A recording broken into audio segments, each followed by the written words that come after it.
Deputy President David Mabuza has denied any involvement in the alleged illegal activities of ANC MP Bongani Bongo and his co-accused. Now, the two face 69 charges of fraud, theft, money laundering and contravention of the Public Finance Management Act for defrauding the Human Settlements Department. They appeared in the Nelspruit Magistrates Court last week Wednesday, you'll recall. Now, the crimes are alleged to have happened while Mabuza was the Premier of the Mpumalanga province. Mabuza says he will cooperate with law enforcement agencies should he ever be asked. Joining me right now to talk about a book that she has written about the corruption that took place around land claims in the province of Mpumalanga is Rehana Rossouw, and she is the author of the book Predator Politics. Rehana, good morning to you, and thank you so much for making the time to speak to us. I want to speak to you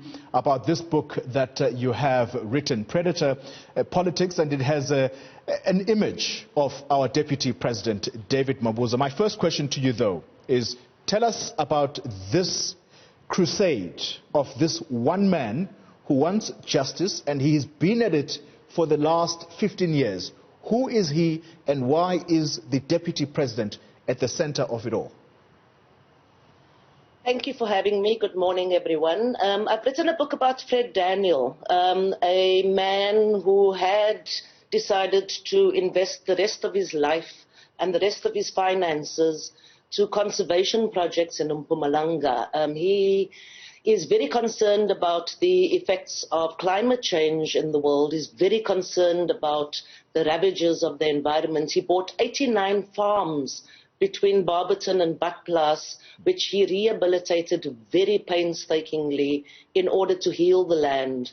At the time, he decided to build a conservation project which would both help to heal the land and to teach people about the importance of saving the environment.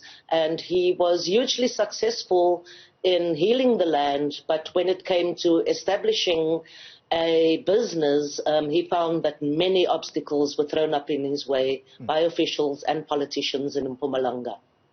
Now, this is where the Deputy President comes in. The book that you've written, a very large image of our Deputy President is on the cover of this book. Fred Daniel has won at least 22 court cases against government thus far, and you talk about in the book the kind of suffering that he has endured at the hands of politicians, government officials, including, might I add, even journalists. Talk to me about what the involvement of the Deputy President in this whole saga is.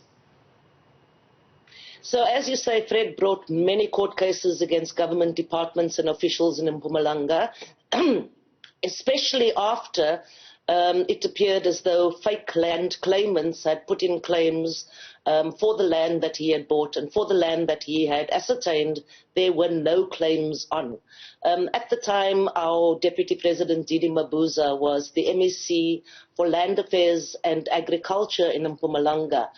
He also was the chairman of an organization established to help land claimants win their claims against landowners. And so David Mabuza organized protests outside Fred's land and promised land claimants that they would soon get their land. Fred is bringing a damages lawsuit against the government of South Africa, several government departments, several government officials for 1 billion rand in damages. It is going to be one of the biggest damages cases against the South African government. It was supposed to be heard in the North Gauteng High Court in August. It was set down for 3 weeks. But once again, our Deputy President came with Mike Helens, who managed to get the court case postponed. Fred is waiting for his day in court to prove all the allegations that he's making against our Deputy President. My understanding is that Fred Daniel, the man at the center of this, or the complainant here, he's now in hiding with his family, and a significant milestone, as you say now, is that Fred Daniel has managed to get the North Gauteng High Court to grant this hearing, or for this trial to actually get underway. When is it set down for? And explain to us why this is such a significant milestone that this case is now headed towards the Pretoria High Court, not just for Fred Daniel and his family, but the country. Fred tried to get a commission of inquiry into the corruption in Mpumalanga. He blew the whistle twice on massive land fraud in the province. There was investigations, there were charges laid, there were very few denials from government that this was actually taking place. Fred blew the whistle, and as a result of the 22 court cases he brought, he faced massive attacks. There were threats to burn down his house with his family inside it. His expensive fencing was torn down. His business partner was tortured. Shots were fired into the houses of people who had given him affidavits in support of his land claim. There was, at the time in Badplaas, the police lost control of the situation. The situation was being run by fake land claimants who were determined to get their hands on the land by hook or by crook. And the kind of detail that South Africans should anticipate from this trial, Rehana, what kind of detail do you think that we are going to be astounded by, if that is the correct wording to use? In my book, I've presented the case that Fred is taking to court. We have not had answering affidavits yet from all of the people he's bringing the damages case against. I would like to hear their defense. I would like to publish their defense, but we don't have any answering affidavits filed at court as yet. And I want to end this conversation with what you say in the book is the legal strategy of David Mabuza. And you tell us why exactly it is almost a replica of what Zuma has done to defend himself over these years. For an ordinary citizen of South Africa to get a high court to agree to a special trial of 3 weeks is a huge achievement. Fred has brought 22 cases against government officials in Mpumalanga, but he's never ever had a trial in which they would testify to explain why they were so obstructionist when he tried to build a project which would create many jobs in an area that's very impoverished. We are all looking forward to hearing the defense of the Deputy President and his officials, but up until now, they haven't yet stated what their defense will be. You mentioned the name Mike Helens. That's one of these countries' most expensive lawyers. They don't come cheap, people like him. And who is going to pay for all of this? Is David Mabuza going to pay from his own pocket to defend himself against the claims that have been made against him, or is the state going to foot the bill?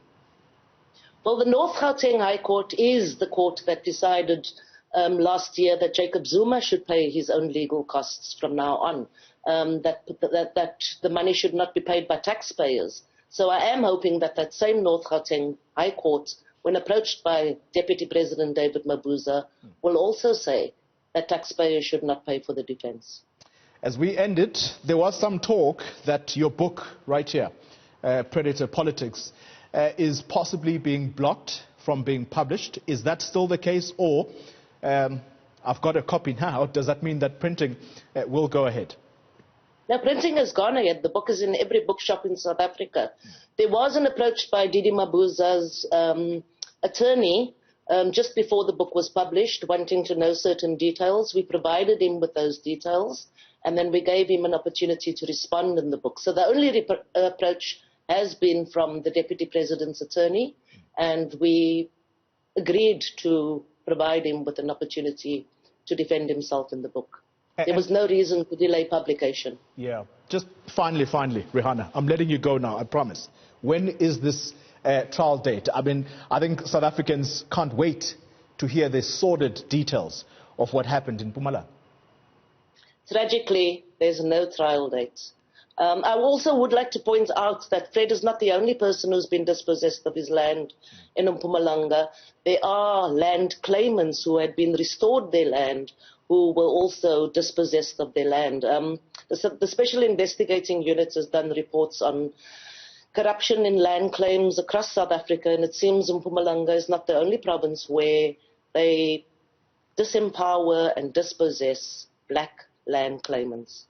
Rehana Rossouw, thank you very much for making the time to speak to us. Thank you indeed.